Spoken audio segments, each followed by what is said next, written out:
Glória a Deus, amém? Peço ao povo de Deus com a paz do Senhor, amém?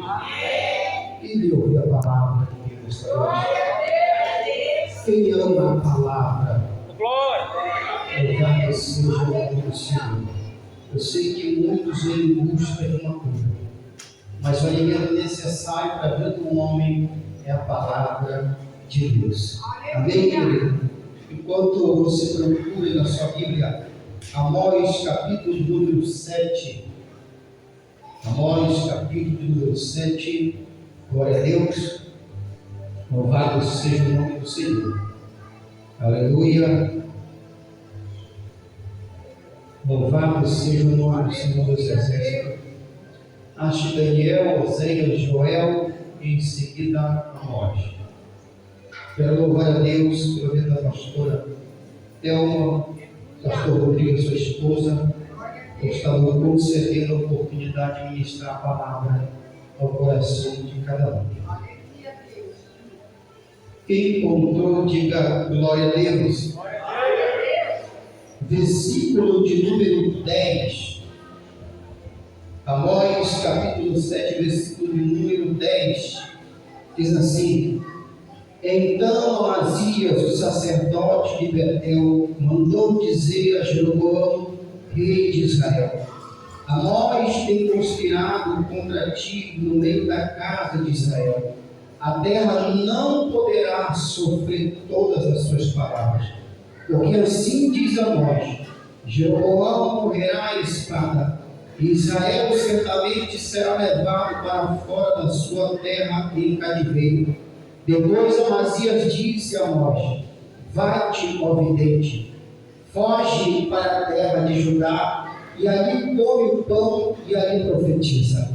Mas em Betel, daqui por diante, não profetizará mais, porque é santuário do rei e a casa do rei.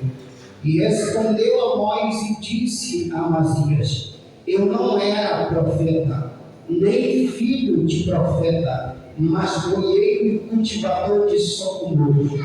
Mas o Senhor me tirou de após o gado, e o Senhor me disse: Vai e profetiza ao meu povo Israel. Amém, queridos? Sente esta noite glorificando o nome do Senhor dos Exércitos. Enquanto eu ministro a palavra de Deus, a sua única obrigação nesta noite é ouvir e glorificar o nome do Senhor. Porque a palavra de Deus diz: quem tem ouvido, ouça o que o Espírito diz às igrejas. E eu sei que Deus tem falado nesse lugar por intermédio da sua vida que ministra aqui, e por intermédio dos louvores que são entoados em direção ao trono de Deus, e cujo Deus fala com vocês através deles. Então, você pode entrar aqui cabisbaixo, triste, mas só o fato de você entrar num ambiente desse, você já sente uma sensação diferente. Porque na sua casa, talvez o dia não pode ter sido legal, mas quando você chega na casa do Senhor, você sente uma paz que você não sentia há muito tempo. O que é isso? É a presença de Deus que não quer te deixar. Ela quer que você sinta aqui, mas também leve para sua casa, que você ande com Ele, que você esteja com Ele todo o tempo. É bem certo, querido, que alguns, Jesus vai fazer uma separação de pessoas para ministério diferente. Alguns vão ser eloquentes, outros vão pregar calmamente, outros vão louvar, outros vão querer fazer algo diferente. Por quê? Porque há ministérios dentro da igreja diferentes um do outro. E como é que eu consigo entender isso? Porque Deus chama uns para profeta, Deus chama uns para pregar, Deus chama uns para ensinar, Deus chama uns para louvar. Eu preciso saber aonde é minha posição. Se Deus me chamou para louvar, eu vou louvar então. Se Deus me chamou para pregar, eu vou pregar então. O importante é estar no lugar aonde Deus me colocou para mim estar. Pastor, pode haver possibilidade de Deus me colocar no lugar mais alto? Sim. Só que a gente entende que ninguém chega ao lugar e não derruba ninguém. Porque a Bíblia vai dizer que quando Deus manda Elias ungir Eliseu, e ele não vai ungir Eliseu para tomar um cargo, tomar conta de uma igreja, não. O Senhor fala com ele dizendo: tu vais ungir Eliseu, porém ele vai ocupar o teu lugar. Aleluia. Agora quem é que vai querer entregar o lugar dele? Ainda mais no mundo em que a gente vive, que as igrejas são ricas, em que a maioria dos pastores, para tomar conta de obras, são assalariados, de 2, 3 salários. A ponto de Deus dizer: ela vai sair daí, eu vou colocar outro para ocupar o teu lugar. São os profetas antigamente entendiam a respeito do que Deus estava falando. Porque quando ele diz: vai lá ungir, ele estava dizendo: a tua chamada, o teu ministério acabou. Parou o teu ministério nesse lugar, eu vou te levar para outro. E eu preciso enquadrar alguém aqui que seja alguém que vai dar conta desse lugar para que você possa ir despreocupado. E por isso Deus envia ele. Porém, a resposta de Elias para Eliseu disse assim: o que tu queres de mim? Ele falou assim: eu quero a unção que está sobre ti, mas eu quero dobrada ela. E dura coisa ele pediu para ele, porque a unção que Elias tinha era diferenciada. Era a unção que poucas pessoas viam na face da terra. A ponto de dizer assim: segundo a minha palavra, não haverá chuva e a chuva cessar. Ele tinha unção sobre a vida dele, mas o homem foi ousado e disse: eu quero um pouco do que tu tem. Porém ele disse assim: para te ter o que eu tenho, tu vai ter que me ver suprido, para te conseguir a unção dobrada do teu Espírito sobre a tua vida. Ele sabia que para ele conseguir, ele não precisava derrubar ninguém, precisava Deus suprir. Porque quando alguém quer derrubar o outro, não chega em lugar nenhum. É por isso que é mérito de alguém. Se alguém chega em algum lugar, não foi porque ele caiu ali de paraquedas, não.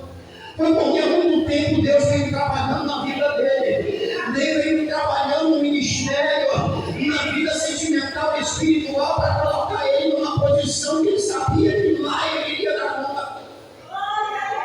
Pastor, até hoje eu não fui ungido nada, porque não chegou o teu tempo.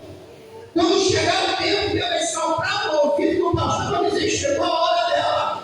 Chegou a hora dele. Alguém vai te ajudar a dizer: não pode ser, pode sim. Porque Deus não olha a aparência do homem, ele olha o coração. E se Deus pega você no plano e colocar no altar, ninguém tem nada a ver com isso. Pastor, o que você está dizendo com isso? Quer dizer que posições onde Deus coloca alguém, ela é limitada. Por quê? Porque ele vai dizer que o mesmo com Elias que fugiu com medo de uma mulher, foi o mesmo que ouviu de Deus uma palavra dizendo assim: olha, ela está querendo matar Jezabel. Porém ele disse assim: tu não és o último profeta, porque eu ainda tenho 7.000 sendo preparados. Porque nós achamos que Deus é melhor que alguém. Só que o Senhor disse para ele dizendo assim: olha, vai e volta pelo mesmo caminho que tu veio, e tu vai fazer aquilo que eu mandar. Porque a ordem de Deus para ele era pregar a palavra e não ter medo do que ele falava. Então a educação no momento da minha vida que Deus dizia assim: olha, para um pouco aí. Porque ele sabe que se tu andar mais um pouquinho sem a direção, você vai cair, tropeçar e disparar. A Bíblia vai falar a respeito disso. Capítulo de número 15 do livro de 1 Samuel, versículo de número 10, vai contar a história de um rei, aonde Deus vai falar com o povo dizendo que ele precisava levantar um rei para reinar em Israel. Mas sabe qual foi o maior defeito do povo? É quando o povo escolhe. Porque quando o povo escolhe, o povo padece.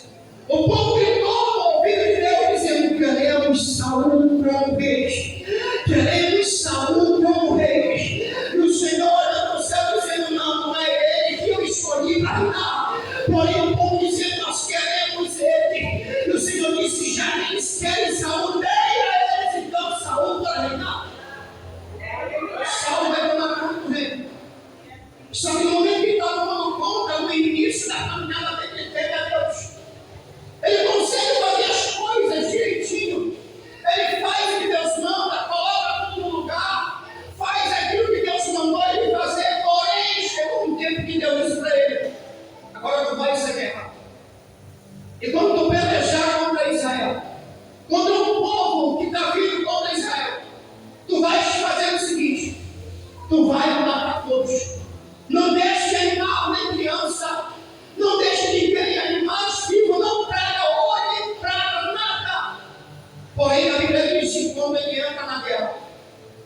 Ele vai vencer a batalha.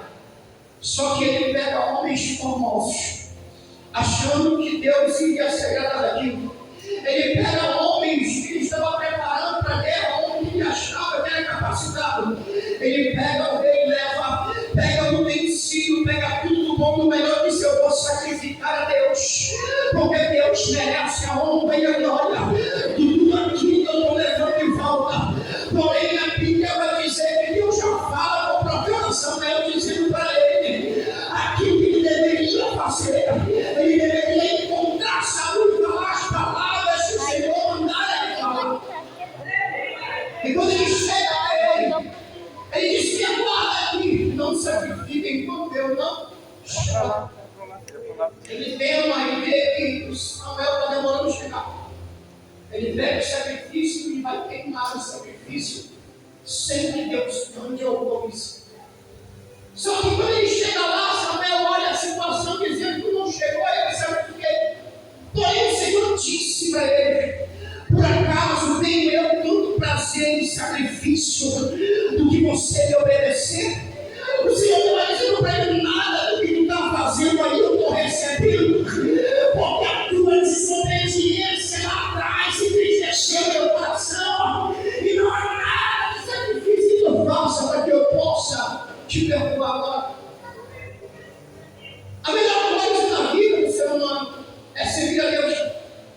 Porém, a pior coisa é ouvir de Deus coisas que vão entristecer a nossa vida. Como? Deixa eu dizer algo. Saul ouviu duas palavras de Deus que, se eu ouvisse, eu quebrava eu tudo. Pastor, qual foi a primeira palavra? No capítulo de número 15, do versículo de número 1 em diante, o Senhor vai dizer assim: eu tenho me arrependido de ter ungido Saul como rei de Israel. Se o Senhor não ouvisse isso, cairia em choro, porque o arrependimento de Deus ao ungir, porque o povo pediu para que fosse ungido, trouxe até o arrependimento, dizendo assim: eu me arrependo de ter colocado coisa, porque não começou bem, mas terminou mal. Seria melhor que alguém esteja engatinhando, comece errado e termine bem, porque quando você está engatinhando, você faz errado por não conhecer, mas alguém que começa bem e termina mal e tropeça na esteira, domina o coração de Deus. Você já imaginou alguém fazendo errado, sabendo que é certo aquilo, mas mesmo assim faz errado? Porque Deus olha no céu e sabe que não pode, mas mesmo assim está fazendo. A segunda palavra foi: o Senhor chama Samuel e diz para ele: fala para Saul a seguinte palavra: eu estou tirando o reino da mão dele hoje. Só que a palavra de Deus para ele foi o seguinte: eu estou entregando esse reino que eu entreguei na tua mão e estou dando para o teu próximo, que é melhor do que tu. Você já imaginou essa palavra? A gente olha para nós e diz assim: não, eu sou melhor do que fulano. Porém não, ninguém é melhor do que ninguém. Você pode meter uma mentira, você pode falar comigo, mas a hora que eu disser o seguinte: eu estou tirando para o mentira, porque minha vida é como que lá, ninguém questiona ele.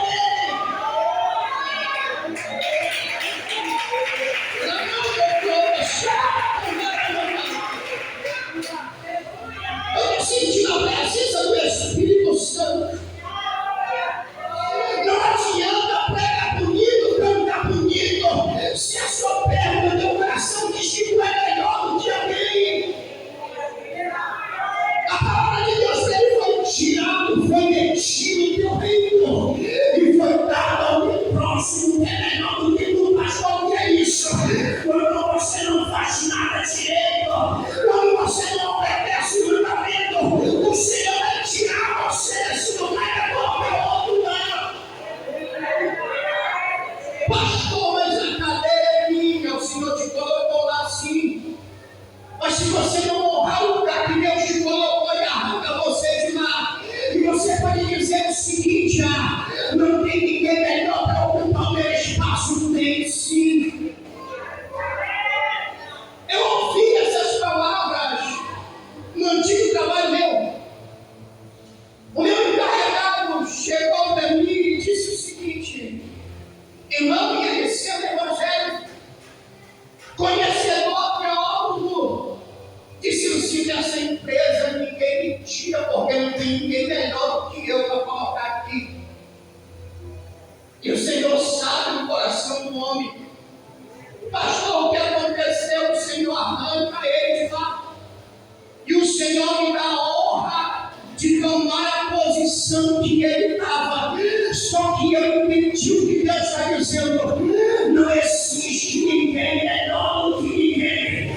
Existem posições que são colocadas na tua mão. Que é na tua mão, Israel. Porque a hora que você sair de lá, você sai para um lugar melhor. Não existe honra melhor do que ser honrado por ele. Saul ouviu duas palavras que quebrou ele.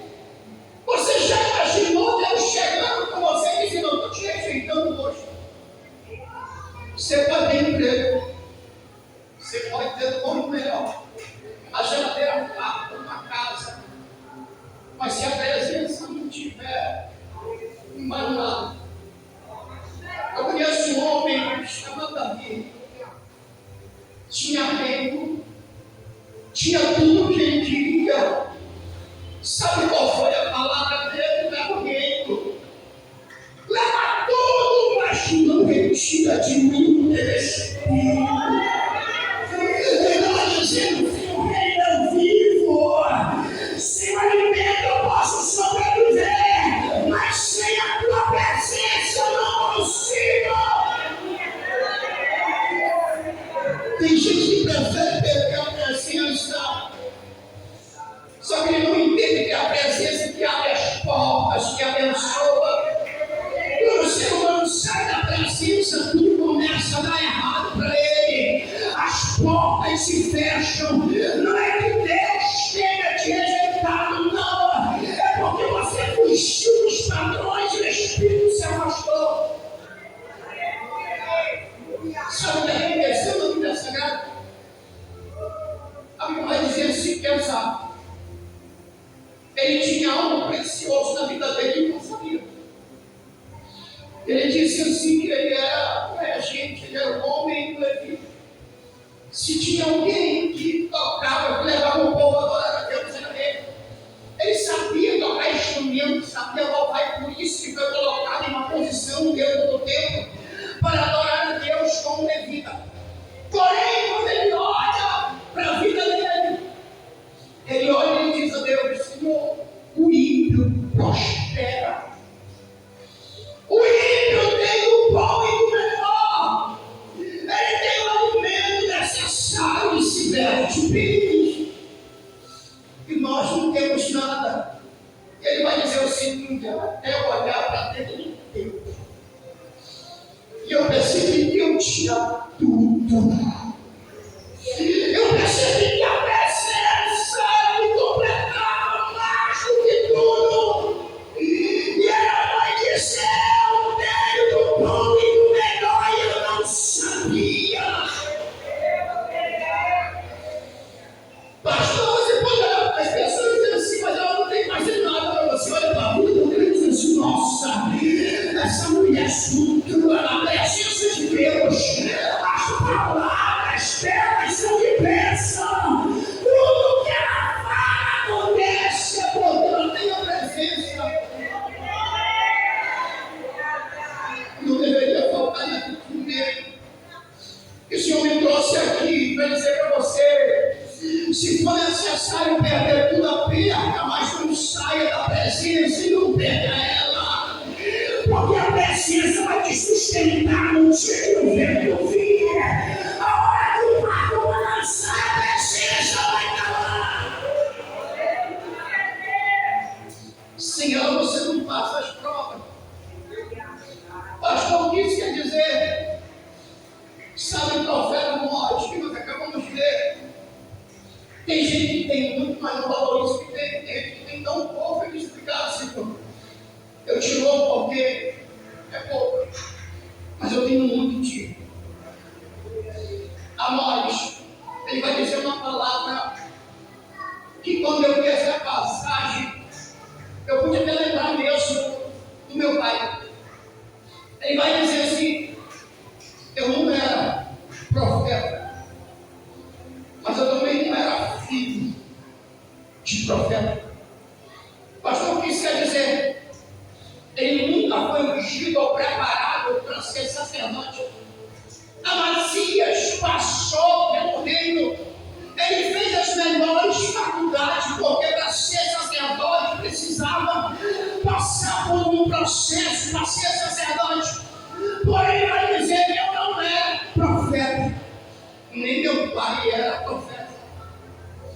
Porque para chegar em um local destinado, precisava passar por um processo grande para chegar a ser sacerdote, para Deus poder aprovar.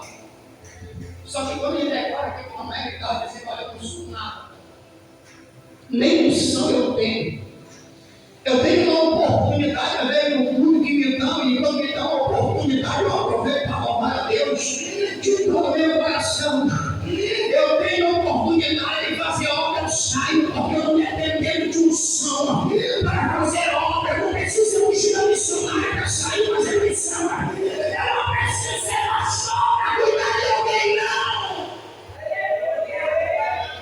A maioria das pessoas querem fazer só para receber uma unção sobre a vida. A hora que me ungir missionário, eu vou fazer a obra missionária e não assim de cima. Ele estava dizendo o seguinte, eu não sou profeta. Pastor, o que é isso?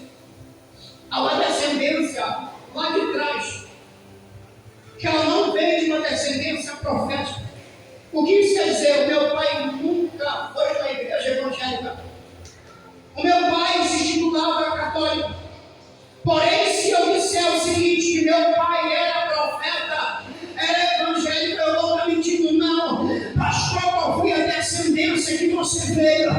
Foi a descendência de Deus, que é misericórdia santa. Eu estou te tirando o rosto da nação do pecado, e eu estou te colocando numa posição melhor de fazer a obra. Por que, pastor? Porque haver sucessor. E como é que haver sucessor se a gente não consegue enquadrar os nossos filhos no padrão espírito? Segura aí, vai apertar um pouquinho. Por que, pastor? Por quê? Quem é que vai te substituir no momento que Jesus te levar? Pastor, isso não vai acontecer porque Jesus vai voltar antes. Pode. Mas se ele não voltar, quem é que vai ter o seu sucessor? Quem é que vai te substituir? Porque a Bíblia vai dizer que Davi teve Jeroboão, Davi teve Salomão, e Jeroboão assumiu o trono. O que é isso, pastor? É sucessor. Se meu pai partir hoje, eu dou uma posição no reino e eu vou honrar aquilo que ele está deixando na minha mão.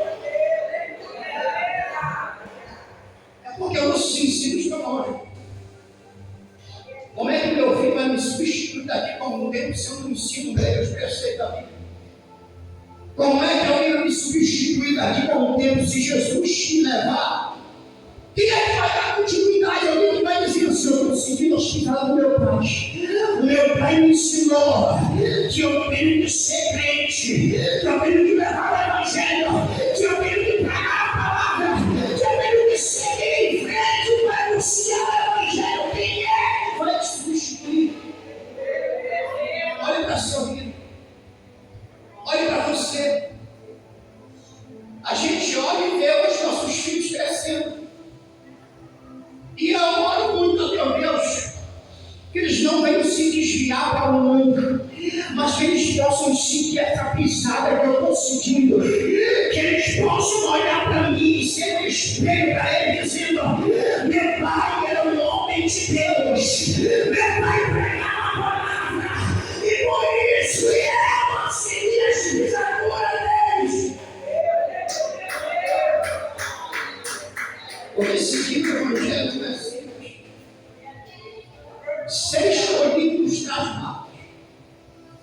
eu confesso para vocês que diante de todo esse tempo do Evangelho já chorei muito, porque o Evangelho nos causa dor. E a dor que a gente causa, ela não é uma dor que alguém pode chegar aqui e colocar um remédio, não, ela é espiritual ou não. É uma dor por dentro, que a gente tem que chorar sozinho também no nosso quarto. Que a gente tem que muitas vezes se molhar no lençol e chorar para que ninguém ouça, porque as pisaduras de Cristo elas estão machucando a minha vida, estão me fazendo chorar, mas na verdade elas estão fazendo você mais forte do que você já é. Não é essa luta que vai te parar, não. Não é essa beleza, essa angústia que você desistiu. Amós sofreu afronta. E quando ele é afrontado por Amazias, disse assim: vai-te embora daqui da tua terra. Porque o reino tinha sido dividido. Parte sul e parte norte. Amós estava na parte sul. Porém, Jeroboão estava na parte norte e não achou ninguém que pudesse falar umas verdades para ele. Alguém que viesse falar por ele. Deus pega Amós que está no sul e leva até eles para falar uma verdade, porém ninguém conseguiria chegar até o rei, porque ele era protegido. Ele chegou até o sacerdote Amazias e ele vai passar o recado para Amazias, e Amazias vai entregar para Jeroboão aquilo que ele precisava ver. Ele disse assim: olha, duas profecias primeiro o Senhor manda te dizer: o gafanhoto vai descer e vai consumir tudo. Porém, Amós ora a Deus dizendo: o Senhor poupa Israel. E o Senhor poupou Israel. A segunda profecia foi: o Senhor vai descer com fogo do céu se vocês não se arrependerem dos vossos pecados.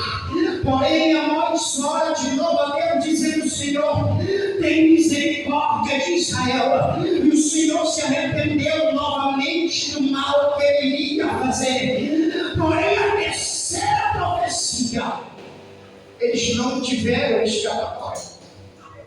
Porque Amós chega até ele dizendo assim: o Senhor manda dizer que Jeroboão ele vai cair em espada. Israel será levado cativo. E o Senhor vai fazer um reboliço no meio. Amazias, que deveria falar a verdade a Jeroboão, vai repreender Amós dizendo: vai-te embora daqui, porque nada do que tu está dizendo, vidente, vai acontecer. Deus não é na tua boca, Deus não é contigo. Vai-te embora daqui, porque nós não te queremos aqui. Ele vai levar o recado para Jeroboão. Jeroboão não acredita. Só que o Senhor tinha prometido que iria castigar Israel. E o Senhor começa a operar uma mão forte no meio do povo. Por quê, pastor? Porque o Senhor precisava provar que mediante ao que o homem pensa, Deus não pensa igual o homem pensa. Jeroboão está dizendo: Deus não vai fazer isso porque eu sou ele. Porém, Deus vai dizendo: eu não cumpri com a minha palavra e eu vou levar Israel cativa para honrar a palavra do profeta Amós. Pastor, o que é isso? Ele não era, mas o Senhor fez ele profeta. Fique de pé.